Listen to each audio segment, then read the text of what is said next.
சத்தியமா எதிர்பார்க்கவே இல்லை. ஆனால் எனக்கு ஒரு சுச்சுவேஷன் அப்படிங்கும்போது உங்களுக்கும் ஏதாச்சும் ஒரு சுச்சுவேஷன் இருந்ததுனால தான் இந்த லோனை வந்து யூஸ் பண்ணியிருப்பீங்கன்னு நினைக்கிறேன். சரி, இதில் நான் 2 விஷயம் நான் சொல்லாமல் விட்டுட்டேன்.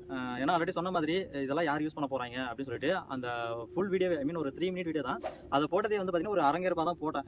எப்பறம் இதெல்லாம் போட்டு தேவையில்லாத போகிறோமோ அப்படின்னு சொல்லிட்டு.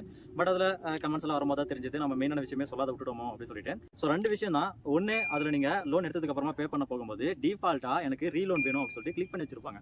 அதை நம்ம பார்க்காம நம்ம லோன் பே பண்ணிடுவோம் அப்படிங்கிற மாதிரி நம்ம டக்குன்னு பே பண்ணுறதுக்கு போயிட்டோம் அப்படின்னா, மீன் பே பண்ணி முடிச்சிட்டோம் அப்படின்னா நம்மளுக்கு ரீலோன் வந்து கொடுத்துருவாங்க. நம்ம அதை கேன்சலும் பண்ண முடியாது, அவங்க கிட்ட போயிட்டு எதுவும் கேட்கவும் முடியாது. கேட்டாலும் அங்கேருந்து எந்த ஒரு ரிப்ளையும் வந்து வரப்போகிறது கிடையாது. 2வது, நீங்கள் பே பண்ணுற போது ஏகப்பட்ட யூபிஐ வந்து பே பண்ணுற போது ஒரு 2 டேஸ் பிஃபோர் வந்து ஸ்டார்ட் பண்ணிடுங்க. ஏன்னா நான் ஃபர்ஸ்ட் டைம் பே பண்ணும்போது ஒரு யூபிஐயும் 2வது டைம் பே பண்ணும்போது இன்னொரு யூபிஐ வந்து பார்த்தீங்கன்னா காட்டிச்சு.